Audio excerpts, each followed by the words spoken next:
राजा साहब के 3 बेटे थे। अब तीनों ने एक ही गुरु और एक ही विद्यालय से शिक्षा ली थी, लेकिन राजा ये निर्णय नहीं कर पा रहे थे कि कौन राज्य के लिए सबसे अच्छा उत्तराधिकारी है।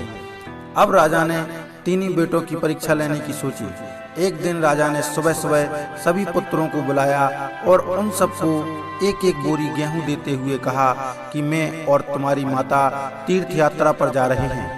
हमें वापस आने में 1 वर्ष से भी ज्यादा लग सकता है। तुम तीनों की ये जिम्मेदारी है कि अपने हिस्से के गेहूं को संभाल के रखना, और जब मैं वापस लौटूं तो तुमको 1 गेहूं की बोरी वापस लौटानी है। ऐसा कहकर राजा और रानी तीर्थ यात्रा पर चल दिए। सबसे बड़े बेटे ने सोचा, 1 गेहूं की बोरी पिताजी को वापस लौटानी है तो इसे मैं तिजोरी में बंद कर देता हूँ। जब पिताजी आएंगे तो वापस दे दूंगा। यही सोचकर उसने गेहूं की बोरी तिजोरी में रखवा दी ताकि एक दाना भी इधर उधर ना हो सके। दूसरे बेटे ने सोचा कि तिजोरी में तो गेहूं सड़ जाएंगे, मैं इन गेहूं को खेत में डलवा देता हूं, जिससे गेहूं की अच्छी फसल होगी और पिताजी को 1 बोरी की बजाय कई बोरी गेहूं दे सकूंगा।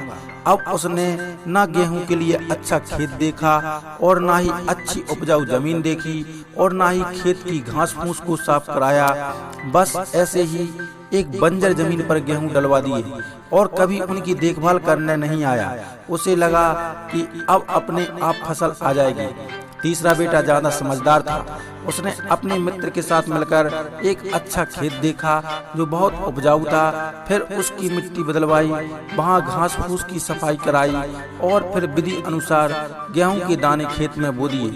पूरी लगन और मेहनत से खेत की हिफाजत की, समय पर खाद पानी सब कुछ दिया।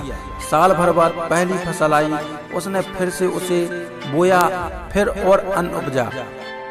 खेत खलिहान लहलहाने लगा। राजा यहीं कोई 3 वर्ष बाद वापस आया। तीनों पुत्रों को देखकर बड़ी प्रसन्नता हुई। साथ ही मन में इच्छा थी ये जानने की कि बेटों ने गेहूं के साथ क्या किया।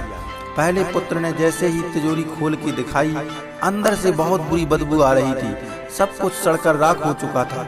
पिता ने कहा, ये अन्न है जिससे हम सबका जीवन चलता है और तुम इसकी देखभाल नहीं कर पाए, तुम क्या राज संभालोगे।